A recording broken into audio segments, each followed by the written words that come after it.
Corporación Inmanente. Presencia internacional en medios. Estamos de vuelta en su programa Desde la Trinchera. Les recordamos que tenemos nuestra página de Facebook Desde la Trinchera, a donde nos podrán enviar comentarios, preguntas, sugerencias, o también aceptamos cheques. Entonces nos quedamos en que las tropas alemanas y las tropas aliadas están en un alto junto a la frontera alemana. Estamos en diciembre de 1944, y Hitler se da cuenta, lo que ya todos sus generales le habían dicho, que ya no tenía combustible para continuar su guerra. Eso era un punto acuciante en este momento de la historia. Las plantas de petróleo sintético ya habían sido bombardeadas, estaban perdiendo Rumania. Entonces el suministro de combustible era lo que más ahogaba a los alemanes. Entonces, después de muchos esfuerzos de Albert Speer y de Heinz Guderian, logran reformar algunas divisiones de blindados. Entonces, Hitler sabía que difícilmente iba a poder detener a las tropas rusas. Pero sin embargo, él tenía la idea de que si les asestaba un buen golpe a los aliados, lograría que se dividieran por sus diferencias los ingleses y los americanos, y en ese caso podría negociar una paz. Esa era la idea principal de Hitler, poder negociar una paz. Él tenía una idea, él tenía su plan original de llegar con su ataque hasta la ofensiva hasta el puerto de Amberes, pero Walter Model, que él fue el general que estuvo a cargo de toda la operación, le decía que era un ataque imposible. ¿Por qué? Porque para que lograran comenzar esta ofensiva de las Ardenas, ellos necesitaban, y era un punto preponderante, tener mal tiempo. Necesitaban tener mal tiempo porque la fuerza aérea alemana prácticamente ya no existía. Entonces ellos dependían de que todo estuviera nublado para que la aviación, la poderosa aviación norteamericana e inglesa, no atacara en esos ataques rasantes y destruyeran todas las columnas blindadas. Entonces, una vez que lograron asentar estos planes, Walter Model dice: ¿sabes qué? No vamos a llegar hasta Amberes, eso es imposible. Lo que vamos a hacer es mejor vamos a hacer un ataque en tenaza y encerramos a las tropas americanas, los sacudimos un poco y ahí nos hacemos fuertes.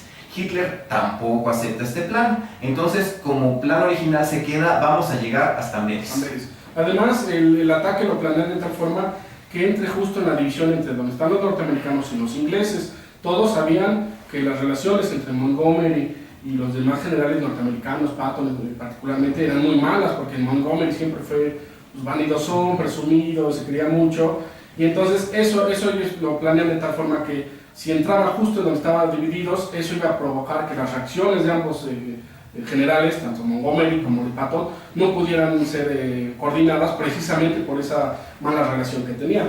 Entonces organiza a sus grupos de tal forma que está Sedlitz al norte, al centro está Manteuffel y Model, y al sur estaba Brandenberger. También quisiera comentar, en esta operación le encargan a uno de sus más intrépidos soldados, que se llamaba Otto Skorzeny, que crea una operación de distracción. Entonces lo que hacen es que con una serie de jeeps que habían confiscado, que habían atrapado, visten a soldados alemanes como soldados norteamericanos, crean unos tanques alemanes, los Panther, los disfrazan como si fueran tanques norteamericanos, y entonces la idea era que cuando comenzara la operación ellos entraran a las líneas y crearan confusión y dieran órdenes equivocadas y cambiaran los letreros de los caminos, y entonces eso iba a crear mucha confusión. Y entonces, pues, efectivamente, fue una de las operaciones más exitosas de la contraofensiva de las Ardenas. Y lo más curioso es que cuando empieza la contraofensiva de las Ardenas, empieza el mal tiempo. Así es. Entonces lo que sucede es que el 16 de diciembre de 1944, el peso del ataque principal, nos decía Marcos, se lo dan a Sepp Dietrich, que él era el comandante del 6º Ejército Blindado de las SS. Los soldados de las SS eran de los soldados más valerosos y más arrojados dentro del ejército alemán. Tenía mucho a su favor que les daban el mejor equipo, pero sin embargo ellos sí estaban convencidos del cariz político que implicaba la guerra. Entonces les dan el peso principal al 6º Ejército Panzer de las SS, junto con el ejército de Manteuffel, penetran a través de las Ardenas. Las Ardenas es una zona boscosa que está en Francia y donde en 1940, sobre ese mismo lado, los alemanes avanzaron y fue que derrotaron al ejército francés. Y en 1914, en la Primera Guerra Mundial, también habían avanzado por ahí para atrapar al ejército francés. Y nadie se lo esperaba, y no se lo esperaba la segunda vez, y no se lo esperaba la tercera vez, y entonces las tropas avanzan. Decíamos que de este lado las tropas norteamericanas eran tropas que no tenían tanta experiencia, que se estaban entrenando, que se estaban recuperando de sus heridas. En el 16 de diciembre de 1944, el general Bradley, el Omar Bradley, que era el comandante de este ejército, él se había ido a París, se había ido a París para celebrar una promoción de Eisenhower, y cuando empiezan a recibir los primeros informes de los ataques, Bradley lo que desestima, dice no, nada más es un ataque local y no tiene nada que ver con una ofensiva general, y básicamente les dice que estaban viendo fantasmas. Los alemanes comienzan a atacar, comienzan a avanzar. A los alemanes originalmente se les había prometido que les iban a dar combustible para avanzar 500 kilómetros, pero en la práctica solo les dan combustible para avanzar 150 kilómetros, y Hitler les dice que conforme ellos fueran avanzando tenían la misión de encontrar los depósitos de combustible aliados. Y llega un momento en la ofensiva, cuando llegan más lejos, en el que sí estuvieron a 200, 300 metros de los depósitos, pero por mala suerte, por buena suerte, no los lograron ver y perdieron esa oportunidad. Entonces los alemanes comienzan la ofensiva, comienzan a atacar, comienza la operación Caballo de Troya, que era la que nos refería Marco Antonio, sobre las tropas que se disfrazaron de soldados americanos, que hablaban inglés aparte de todo, y hablaban el slang americano, y rompen las líneas.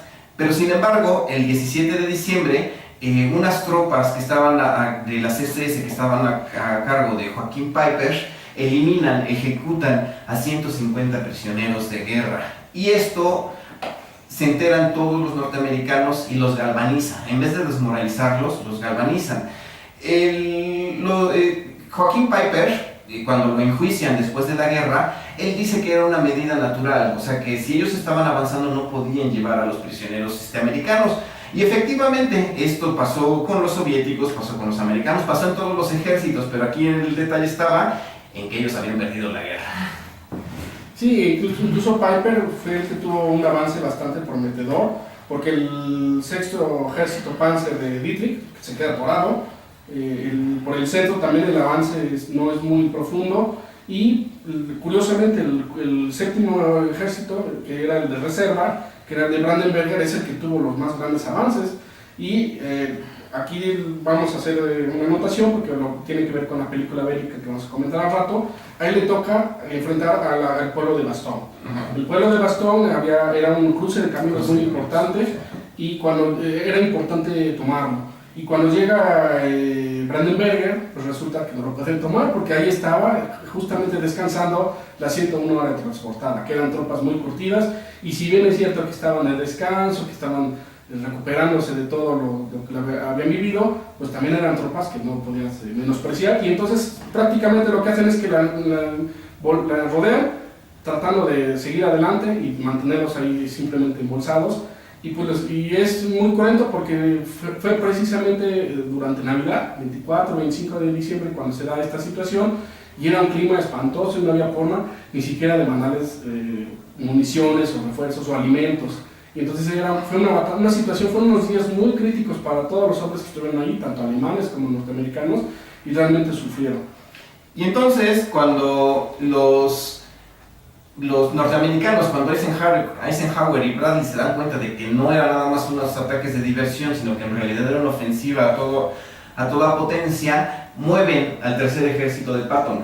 Ellos mandan a Patton para que vaya para empezar a liberar a las tropas que estaban en Bastogne, y en segunda para que corten la ofensiva norteamericana. Patton iba camino a Alemania. Y lo que hacen es que lo obligan a que den la vuelta para ir a liberar y apoyar a las tropas que estaban sumamente necesitadas. Lo que sucede después de esto es que Patton llega el 26 de diciembre a Bastogne. Cuando llega a Bastogne, dicen los paracaidistas que ellos no necesitaban que fueran salvados, rescatados durante esta ofensiva. Antes de que llegue Patton, más o menos por ahí del 23 de diciembre, se aclara el cielo. Y una vez que se aclara el cielo, los cazas y los bombarderos norteamericanos comienzan a acabar con las columnas alemanas. Aquí es, digamos que ya es el punto de inflexión.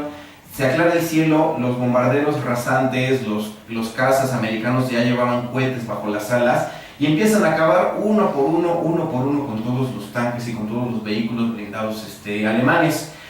Es el punto en el que llegan más lejos y básicamente ahí la ofensiva se acaba, se detiene y van de regreso. Les toma un mes extra a los norteamericanos llegar al espacio donde habían iniciado el 16 de diciembre, pero lo que acabó con la ofensiva alemana fue la aviación norteamericana y la falta de suministros.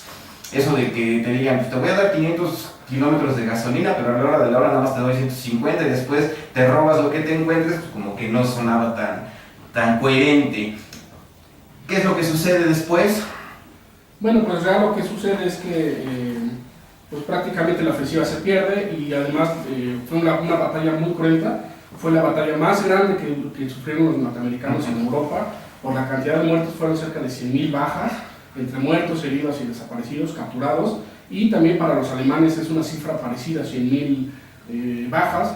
Y lo curioso es que al final, bueno, en los libros de texto es muy frío decir, bueno, es que fue el empate porque la cantidad de bajas fue similar. Bueno, sí, pero realmente para Alemania fue una pérdida muy fuerte porque no lograron ninguno de sus objetivos. No lograron ni siquiera acercarse a los puertos y por supuesto no lograron que los norteamericanos se sintieran presionados como para que firmaran la paz.